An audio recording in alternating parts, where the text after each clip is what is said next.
শাসক বিরোধী তরজা, তুমুল হট্টগোল, দফায় দফায় উত্তপ্ত সংসদের অন্তর। কিন্তু লক্ষ্যে অবিচল মোদী সরকার। দুপক্ষে তপ্ত বাদানুবাদের মধ্যেই বুধবার ধ্বনি ভোটে লোকসভায় পাশ হয়ে গেল the public examination amendment bill 2026। বৃহস্পতিবার এই বিল পেশ রাজ্যসভায়। মূলত এনটিএ ও দেশ জুড়ে সাম্প্রতিক নিট পরীক্ষার প্রশ্ন ফাঁসের ঘটনার পুনরাবৃত্তি ঠেকাতে এই বিল আনার সিদ্ধান্ত কেন্দ্রের। জানানো হয় পাবলিক এক্সামিনেশন অ্যাক্ট 2024-এ সংশোধন করা হবে। নয়া বিল প্রয়োগ করে আগামী দিনে প্রশ্নপত্র ফাঁস রোখা সম্ভব হবে। সুরক্ষিত হবে পড়ুয়াদের ভবিষ্যৎ, আশ্বাস দিয়েছিলেন প্রধানমন্ত্রী নরেন্দ্র মোদী।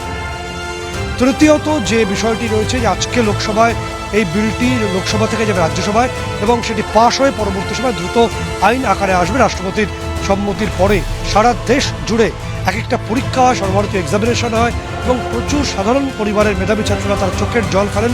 সেটাকে প্রতিরোধ করার ক্ষেত্রে, নিয়ন্ত্রণ করার ক্ষেত্রে কেন্দ্রীয় সরকার এখন সিদ্ধ হস্ত। এবার সেই কারণে যে পরিষ্কার ছবিটা উঠে আসবে, এডুকেশন মাফিয়াদের নিয়ন্ত্রণ করার জন্য বিলটি। কিন্তু কেন্দ্রের বিল পাশের সিদ্ধান্তে সন্তুষ্ট নয় বিরোধী শিবিরের সাংসদরা। বাদল অধিবেশনের প্রথম থেকে বিরোধীদের দাবি একটাই, শুধু বিল পাশ কখনোই প্রশ্নপত্র ফাঁস সংক্রান্ত সমস্যার সমাধান হতে পারে না।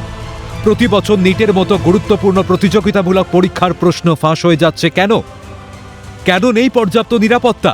তা নিয়েও আলোচনার প্রয়োজন।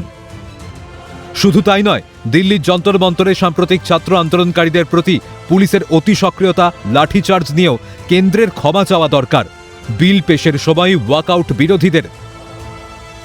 सदस्य के पक्ष में आ गए, जो सदस्य विरोध में ना गए, मेरे विचार में निर्णय हाँ वालों के पक्ष में, हाँ वालों के पक्ष में विधेयक को विचार करने हेतु प्रस्ताव स्वीकृत किया गया।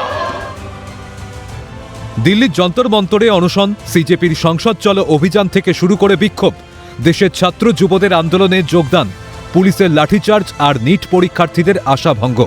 দীর্ঘ কয়েকদিনের অস্থিরতার সুরাহার উপায় হিসাবে কেন্দ্রীয় সরকারের প্রশ্ন ফাঁস রুখতে কড়া পদক্ষেপ। সব মিলিয়ে কেন্দ্রের যুগান্তকারী সিদ্ধান্তে আগামী দিনে আর কোনো পড়ুয়ার স্বপ্নভঙ্গ হবে না, আশাবাদী আসমুদ্র হিমাচল। ক্যামেরায় জ্যাকি সিংয়ের সঙ্গে সত্যজিৎ মুখোপাধ্যায়ের রিপোর্ট, ক্যালকাটা নিউজ।